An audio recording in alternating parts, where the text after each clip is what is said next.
Hello, welcome to this week's Raw Rundown. The show opens up with Seth Rollins. He's dancing like nothing happened. I would have liked that he dropped everything just for that moment, since Roman Reigns invalidated his whole existence and all on SmackDown. But, okay, whatever. The crowd's chanting, "We want Cody." Seth even says, "Well, you want Cody? I want Cody. Cody, come out here." WWE is taking advantage of the movement, and now "We Want Cody" is a canon event. Everyone has signs that said "We Want Cody." Even they even had like the fake printer paper ones that WWE apparently just hands out. Cody comes out, whoa, you know how that goes. People start chanting like "Rocky sucks, we want Cody, Rocky sucks." Seth just has to stand there. He's like, he looks so annoyed. Then Rollins just pretends that Roman didn't annihilate him on SmackDown, so he says that he holds the most prestigious title and he believes it. Because if you really believe in it, then it's probably true. How about you hit yourself in the head a couple times and maybe you can feel it too? Just an idea.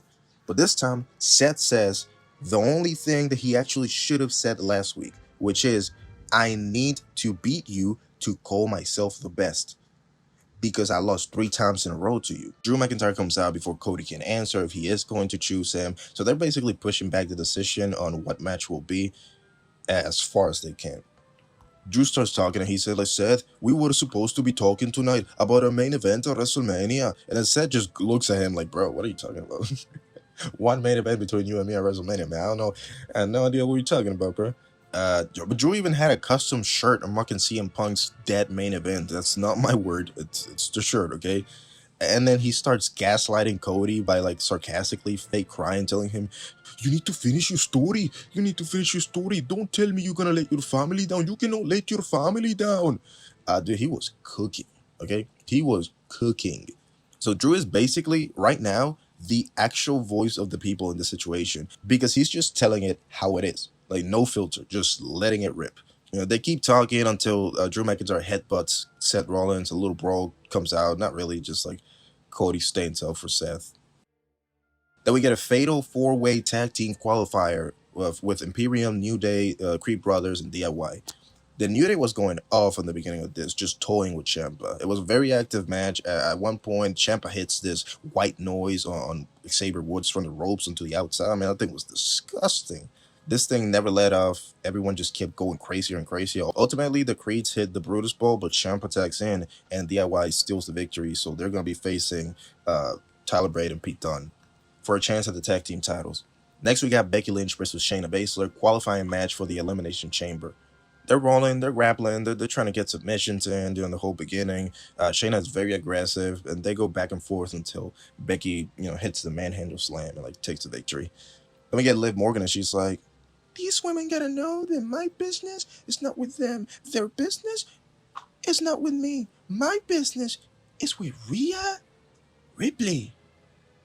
Watch me." And then she walks away.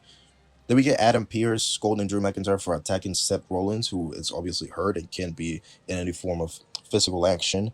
And then Drew's like, "But you like the shirt though, yeah? You like the shirt though." And Drew is like, "Yeah, cute shirt. Keep wearing it and I'll have to fine you." But then they keep talking and Rhea Ripley's music hits and Adam Pearce is like, "What is going? It's not your turn." He realizes that he has absolutely no control over Monday Night Raw. So Rhea's talking. She just wants to rip Nia Jax's head off.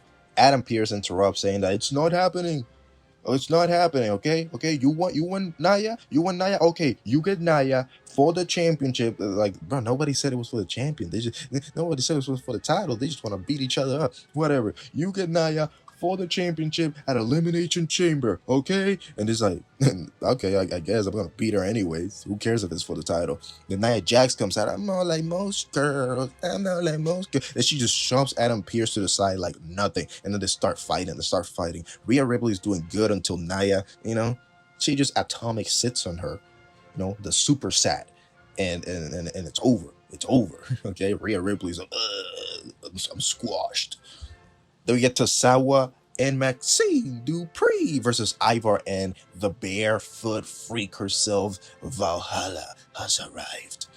Man, Michael Cole is going crazy because Valhalla came out with no horns, even though she's going into battle. It's outrageous. She is crazy, okay? Alpha Academy tries, but they get defeated pretty easily, unfortunately. Pat McAfee, though, Pat McAfee was hilarious during this whole thing, talking about Vikings with Cole. It was good stuff, man. Then we get a backstage segment with the Judgment Day, and then you get Finn. It doesn't matter what happens with the big strong boys or DIY, we're gonna handle them all. And then Damien goes like, "Yeah, it doesn't matter who wins, we're gonna beat them all." That's my Damien Priest impression, by the way. Then R-Truth comes out of nowhere. He's like, "¿Qué pasa?" Like nothing happened last week, man. JD McDonough stands up and I said, "Fool, you lucky that I got a match right now. I'll be beating you up." And then R-Truth says like, "Hey JD, you better watch your mouth and start any you keep around here, dog." And then JD and Dominic walk away.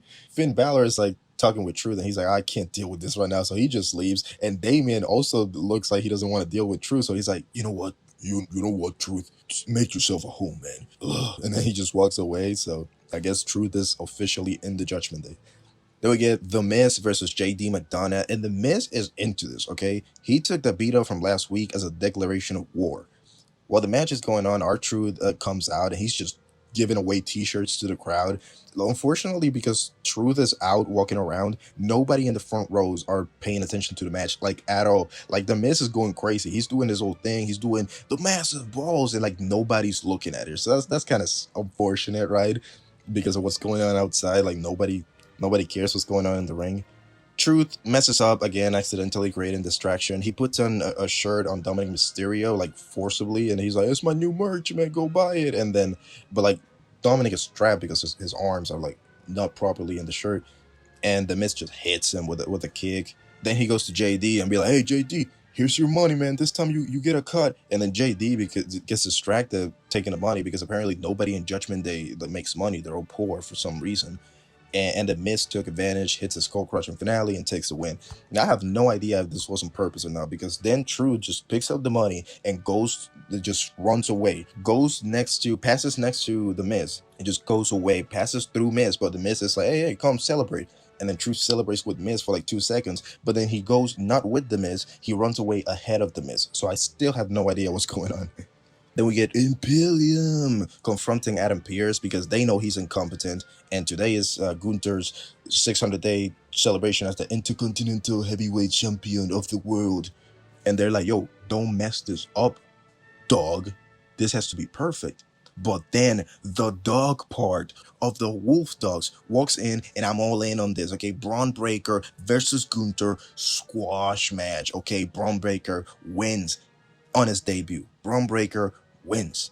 Then we get Gunther's 600-day celebration. You know, Gunther is thankful, but these celebrations can keep going. 600, 700, 800, 1,000 days. It's just a given. There is nobody in the back that can take me on unless, "Oh, so it's just me." Oh. Of course, Pat McAfee found a reason to get on top of the desk during the Jay Uso's entrance, like waving the hands and all. Gunther then goes, "Hey, Jay, little bro Jay, if I remember correctly, last time I saw you, I eliminated you from the Rumble." Ha ha ha. But Jay actually shows respects to Gunther's achievements. He chants are heard all over the arena. You know, it's going crazy. Even Gunther notes Jay's achievements until he says that, like, "Well, you're only responsible for 50% of your achievements. On the other side, I did it 100% by myself."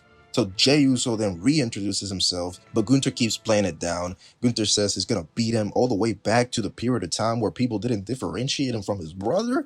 Damn, that's nice. Gunther then headbutts Jay, and then the New Day come for the save, and they look so cute together, you know. Then we get a video of Shinsuke talking, right? She's talking about Cody, and he's like, "Cody, you want to fight me? You want to fight me so bad?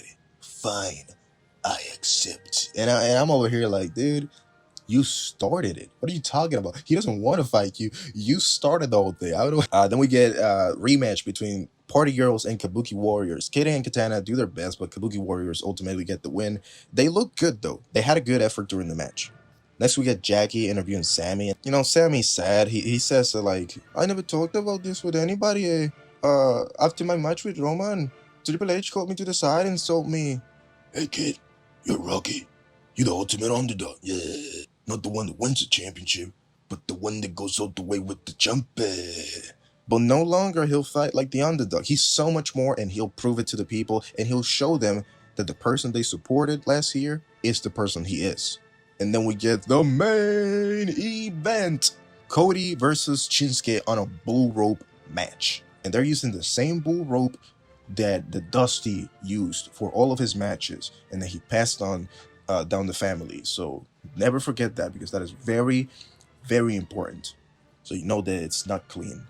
The bell rings. Shinsuke pretends that like, he's confused and he doesn't know. Oh, what does the bell do? And then he just tosses the bell at Cody's face.